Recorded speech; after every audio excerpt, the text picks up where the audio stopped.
Bienvenue dans la ville de Bâle. Bâle est une ville située au bord du Rhin, dans le nord-ouest de la Suisse, à proximité de frontières françaises et allemandes. C'est la troisième ville la plus peuplée de la Suisse après Zurich et Genève.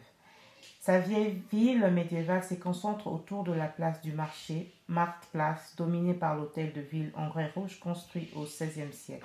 Voilà, ici nous sommes devant la gare de Bâle. C'est la gare Bâle où il y a la frontière de la France et la frontière suisse. Et si nous allons plus loin, il y a la gare suisse allemande qu'on peut aller en Allemagne, le train d'Allemagne. Ici c'est pour aller à Mulhouse, Paris, Strasbourg, c'est ici, ou aller à Zurich, Genève, en Suisse romande. Et pour aller en Suisse alémanique, c'est aussi par là. Et pour aller à Bruxelles, Hollande, toutes les villes allemandes, c'est par Bergische Bahnhof. Voilà.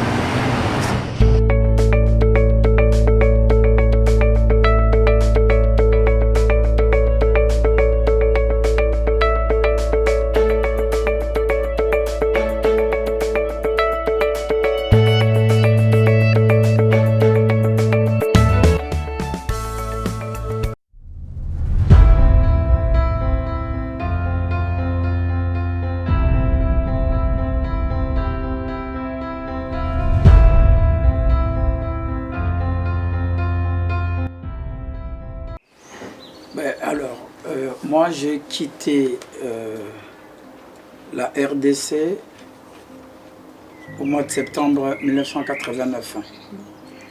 J'ai passé par le Cameroun, je suis resté à Douala où j'étais servant de messe à une paroisse Saint-Étienne et j'étais chez les frères des écoles chrétiennes des Canadiens. Et j'ai été aussi au mouvement charismatique, catholique charismatique. Et par là, j'ai dû quitter le Cameroun-Douala le 25 septembre 1989 pour l'Italie. J'étais envoyé par les frères des écoles chrétiennes. Et je suis arrivé en Italie, à Rome. Je suis resté 2 jours à Rome avec un ami, Noël Monganga, que je n'ai plus de nouvelles. Puis on était parti en Italie du Sud, Villa Literno, les gens qui connaissent. Là on faisait le pomodoro, les tomates. Et moi tellement j'étais servant de messe à la paroisse Sainte-Thérèse d'Angély avant de venir. Mon curé à l'époque, M. l'abbé Bitoulou, Yabibiche, m'avait donné une carte de servant de messe. Et arrivé en Italie, toute jeune, mineure encore, je voulais devenir prêtre. Et puis je suis allé au séminaire, au petit séminaire, à Casapesena, une communauté qui s'appelait la Piccola Cassetta de Nazareth, donc les petits enfants de Nazareth. Et je faisais des cours à Naples. Et au fur et à mesure, j'ai fait mon passeport à Rome, au Vatican, à l'ambassade du Zaïre à l'époque. Et puis j'ai commencé à venir en Suisse en 1991 pendant des vacances pour vendre les habits et faire un peu d'argent. Et puis en 1992, j'ai décidé de quitter l'Italie pour venir continuer les études à Fribourg. En Suisse, c'est là que j'ai connu votre oncle Godet, Jean-Claude Elangui, Guy, et puis Charles, tous les étudiants, c'est-à-dire il y avait un groupe d'étudiants congolais. Moi, j'étais à une école qui s'appelle l'école de la foi et des ministères, qui n'existe plus depuis 2006. Et arrivé à cette école, en 1991, j'ai rencontré mon épouse actuelle, Noémie Goudville, en 92. Elle venait de Bâle pour venir étudier la faculté des lettres. Et moi, j'étais encore à l'école de la foi et j'ai chanté au cœur de l'université de Fribourg. On s'est rencontrés avec elle.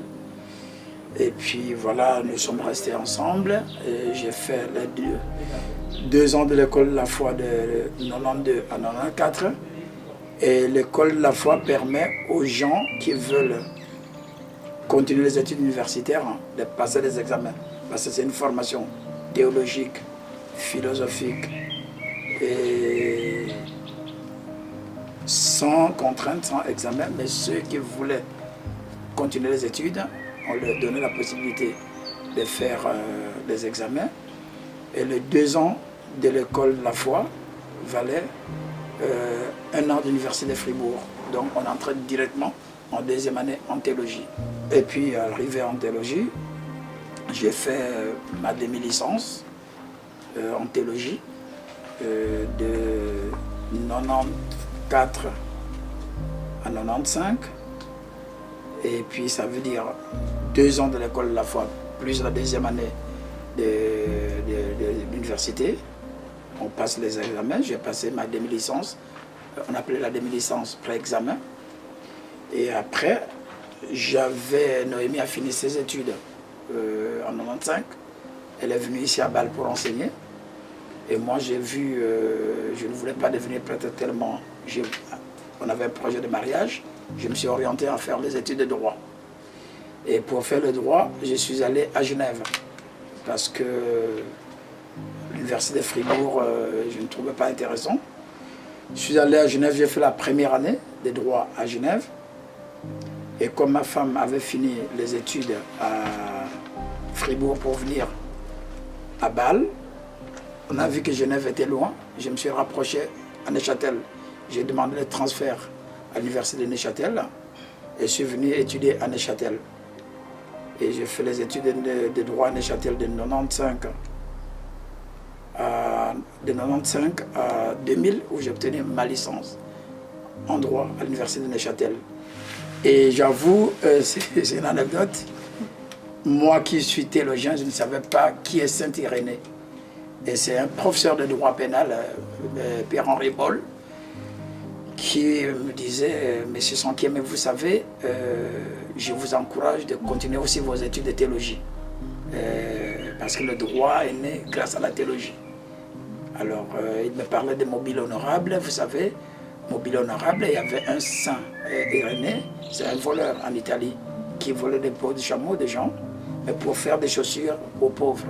Alors, est-ce qu'un monsieur comme ça, on pourrait l'appeler voleur le condamné? Non, c'est Mobile Honorable, c'est-à-dire, il a fait l'infraction, mais son mobile, c'était d'aider les pauvres. Alors, moi, je suis retourné maintenant, de 96 aussi à 2000, à l'université de Fribourg. J'ai fini ma licence en droit à Neuchâtel en 2000. Et de 2001 en 2006, j'ai entamé les études de doctorat à Neuchâtel. Donc j'apporte une précision qu'en Suisse, tout le monde, tous les licenciés ne deviennent pas docteurs. C'est-à-dire, pour faire le doctorat en Suisse, il faut avoir obtenu sa licence, aujourd'hui qu'on appelle master, avec au moins 5 sur 6. Et quand vous obtenez ça, vous êtes admis, si vous voulez, aux études de doctorat. J'ai fait ma thèse. J'ai commencé ma thèse à Neuchâtel sur le thème de la nationalité. Donc ça, c'est dans le livre que j'ai publié ma thèse après, c'est sur la question de la nationalité en droit congolais et droit comparé. Et après mes études de doctorat, j'ai jugé bon de faire les études de théologie. Comme catholique, je suis retourné de nouveau à l'université de Fribourg. J'avais arrêté au graduat qu'on appelle demi-licence en Suisse, au Congo on appelle graduat. Et j'ai recommencé, j'ai fait ma licence, j'ai obtenu ma licence en théologie catholique en 2006. Et de 2006 en 2014, comme ma thèse de droit intéressait aussi des professeurs de théologie, on a décidé de proposer si je pouvais faire aussi une thèse en théologie. J'ai accepté, j'ai fait ma thèse en éthique, en théologie morale qu'on appelle chez les protestants éthique. Et j'ai obtenu mon doctorat en théologie en 2011 et mon doctorat en droit en 2014. Pendant ce temps, comme ma spécialité c'est la question de migration, j'ai travaillé à Caritas Gira, canton de Gira, de 2012 à 2015 comme juriste. Et le Gira n'avait pas les moyens, ils avaient fermé mon emploi pour raisons économiques. Alors, pour combler le vide, j'ai créé mon association qui s'appelle le Juriste et Théologien Mobile, Migration et Développement. Donc, je suis mobile, j'interviens en France, en Alsace surtout, en Suisse pour aider les migrants. Ça, c'est ma vie académique et professionnelle.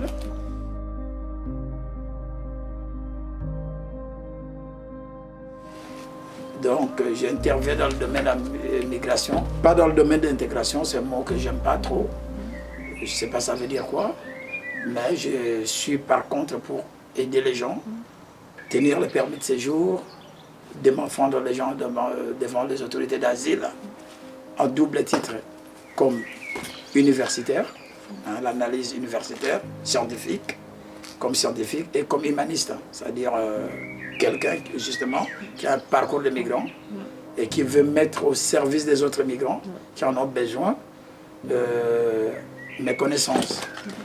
Et depuis le 7 février 2020, j'ai été nommé professeur de droit à l'université de Sepromat à Kinshasa, chez le recteur magnifique Nsaman. Et j'ai postulé aussi à la faculté protestante. J'ai déposé mon dossier auprès du recteur Ngoïboléa et puis le pasteur Nkrimi qui est dans la structure académique.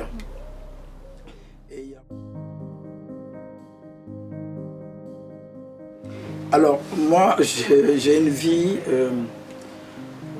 que je peux qualifier d'atypique. Donc mon parcours est atypique, c'est-à-dire je ne fais pas les choses comme par la voie classique. Moi, exemple, mes recherches, je ne les fais ni en Afrique, ni en Europe, mais j'essaie de trouver le juste milieu. Par exemple, ma thèse, c'est le droit, l'acquisition de la nationalité en droit suisse,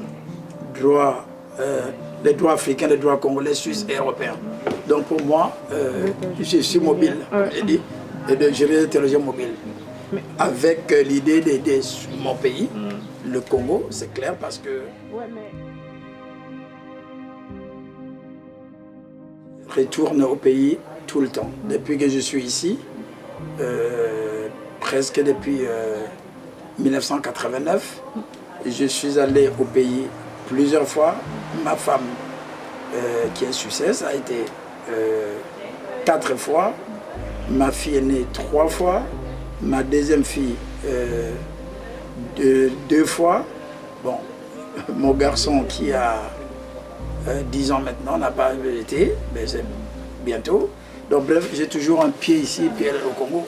Justement, je vais devenir comme mon recteur Nsamana, que je ne connaissais pas avant d'aller au Congo. C'est un jeune qui avait étudié ce qu'il m'a dit aux États-Unis. Et puis après ses études en management, il est rentré tout jeune au Congo. Et à l'époque, il me disait que ces domaines étaient négligés, n'étaient pas connus au Congo. Et petit à petit, il a créé d'abord à la faculté d'économie, sciences économiques, cette branche. Et aujourd'hui, il a créé son université où il forme les jeunes. Pour moi aussi, c'est mon rêve aussi de rentrer au Congo. Et pour moi, l'argent, ça me dit absolument rien. J'ai des valeurs, j'ai des convictions.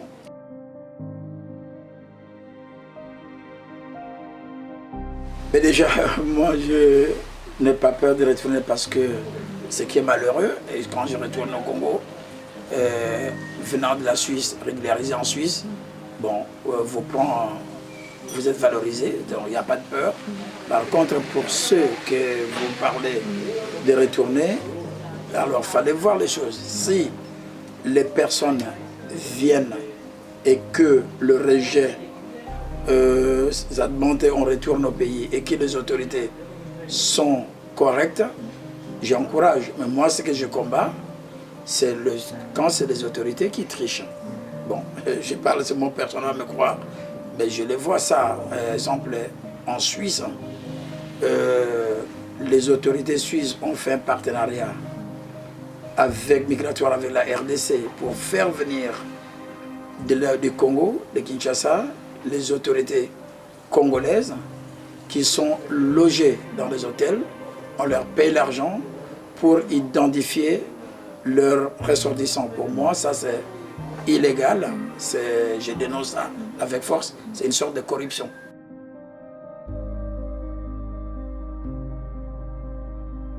Justement, c'est très injuste déjà comme juriste et aussi sur le plan éthique.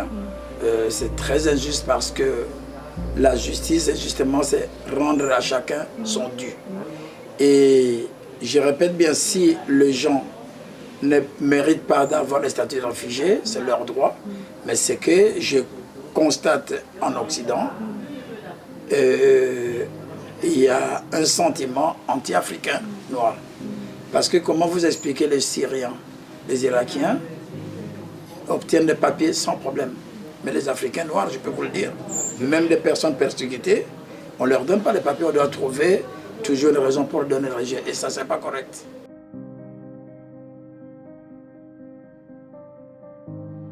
Et justement, j'encouragerais les jeunes de ne pas céder parce que le but, c'est ça. Hein. On joue avec la psychologie des gens pour les faire peur. Dans la vie, il faut se battre. Donc, je veux dire que ce qui est clair en Suisse ici, très rare de Congolais ont été régularisés par le statut de réfugié. Donc il faut toujours rester fort mentalement et que même le rejet là, il y a moyen de trouver d'autres voies et moyens pour obtenir le permis. Ce qui est malheureux chez nous, c'est que les Congolais viennent voir l'avocat qu'après le rejet.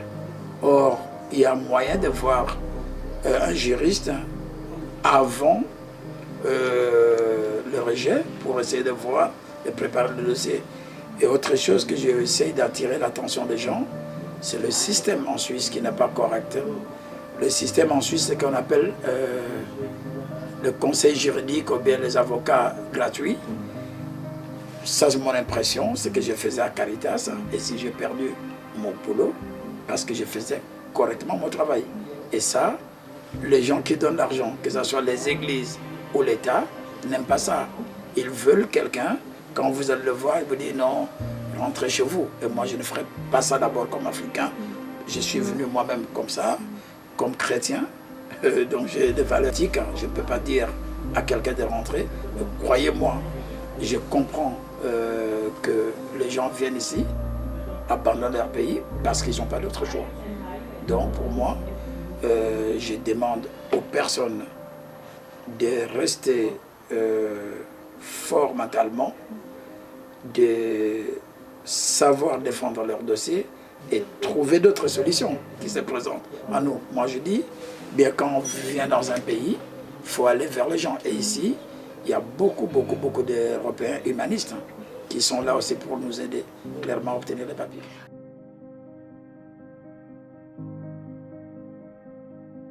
Alors, moi, c'est le Suisse, tout comme tous les Occidentaux. D'abord, je suis le juste milieu. Moi, je me définis comme un juste milieu entre l'Occident et l'Afrique, entre le noir et le blanc. Moi, ça fait plus de 28 ans que je vis avec une femme européenne que je connais, elle avait 18 ans, moi 22 ans. Et aujourd'hui, il y en a parents des enfants grands. Je crois que c'est des gens, ça dépend. Il y a des personnes qui sont sincèrement gentilles Mais il y a un préjugé, ce qui est vrai. Il y a un préjugé que le blanc a de croire qu'il est supérieur au noir.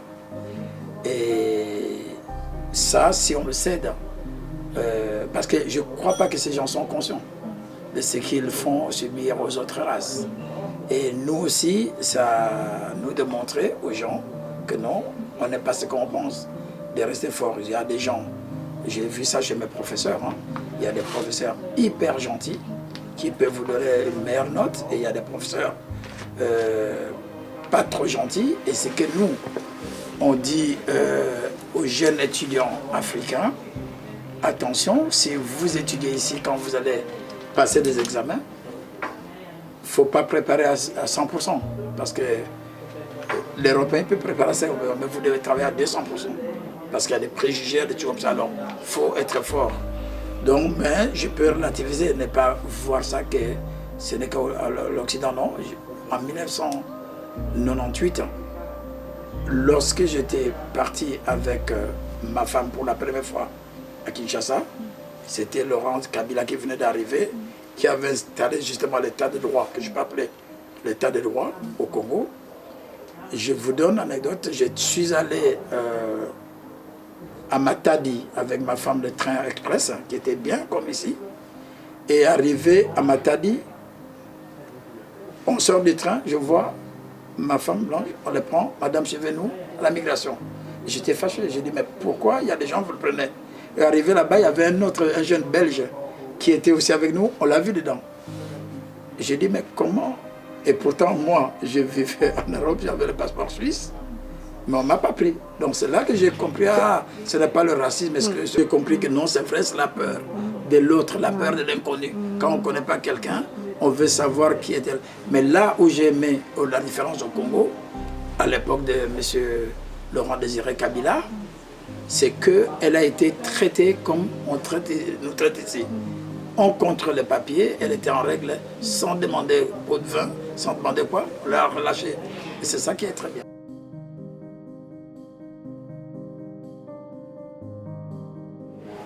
Ma souvenir de la Suisse, ma meilleur souvenir, c'est de voir que tout le monde, je veux dire pauvre et riche, est respecté. Ça, déjà, c'est un bon souvenir. Il n'y a pas de quartier populaire ou de quartier résidentiel. Je ne vois pas ça. C'est une chose. Deuxième chose aussi, moi, je me pose aussi, en Europe, depuis là, je suis là depuis 1989, je n'ai jamais connu quelqu'un de renseignement, un motoanaire. Et je me demande si ça existe ou bien pas. Ça veut dire que d'aller dénoncer les autres, comme ça, il n'y a pas. Et c'est ça le bon souvenir, c'est de dire que quand les droits humains sont respectés.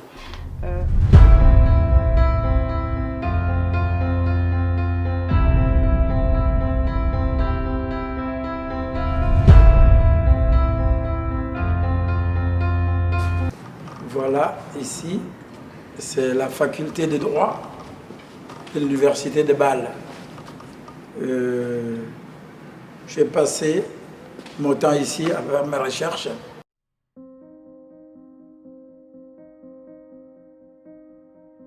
D'abord, un état de droit. Un état de droit, c'est quand toute personne est dessous de la loi. C'est-à-dire c'est la loi qui est supérieure.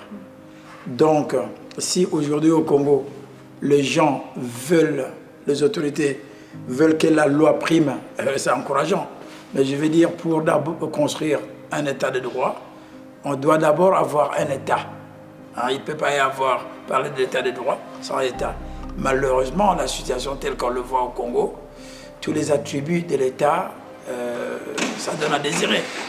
Hein, qu'est-ce qu'un état? Un état, c'est d'abord un territoire, une population et surtout, l'effectivité de l'exercice du pouvoir. Je pense qu'il faut d'abord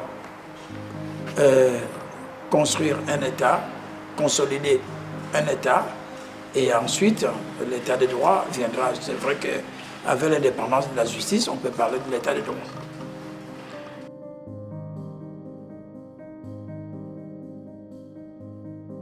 Les juristes congolais, je suis fier et content de voir Maître Coco, le le bâtonnier du barreau de Matete, et qui a donné leçon de morale, de droit à un avocat français qui s'hasardait d'attaquer la justice de notre pays.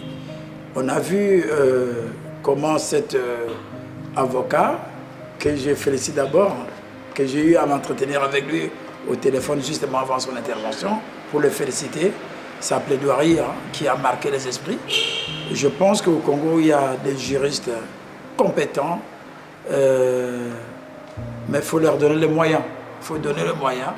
Je dis, on doit accepter notre pays, on doit être fier de ce que nous sommes, mais si vraiment on arrive à lutter contre la corruption, à donner le travail aux jeunes, je pense que nous pourrons faire mieux.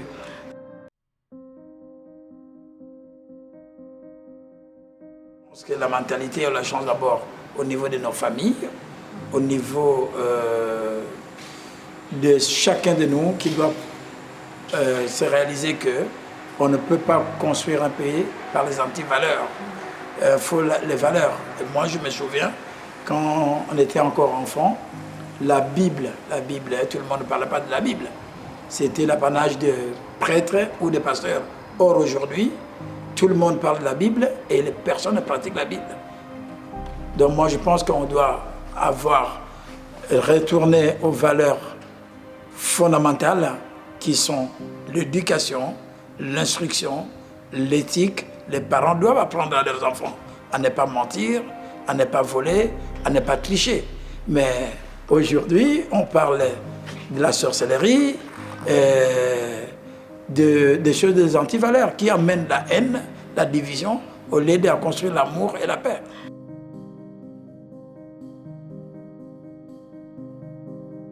J'espère bien que la gratuité de l'enseignement, c'est bien parce qu'en Occident ici, tout le monde a un niveau de base, parce que l'école est gratuite depuis des siècles et obligatoire.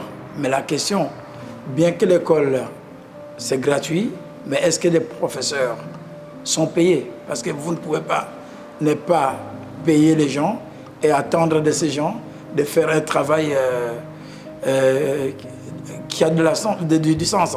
Donc pour moi, je pense qu'il faut d'abord essayer de revoir la question des salaires, parce que quand j'ai entendu les députés qui gagnent déjà 5 000 ou 4 000 veulent réclamer, et le policier, le militaire ou les professeurs n'ont rien, non, je pense que c'est de justice qu'il faut essayer de corriger avant de penser à autre chose. Mais quand même, c'est une très bonne chose si l'école peut être gratuite et si tout le monde peut avoir droit à aller à l'école.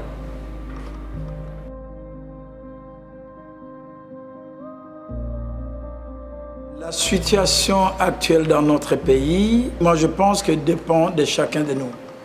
Si vraiment nous aimons notre pays, on doit enterrer nos guerres, nos divisions, essayer de nous mettre autour d'une table pour redéfinir les institutions, les réformes nécessaires, et tout Congolais, qu'il soit de la majorité FCC CAJ ou de l'opposition Lamouka et consorts, ils doivent savoir d'abord qu'il faut que l'intérêt supérieur de la nation prime.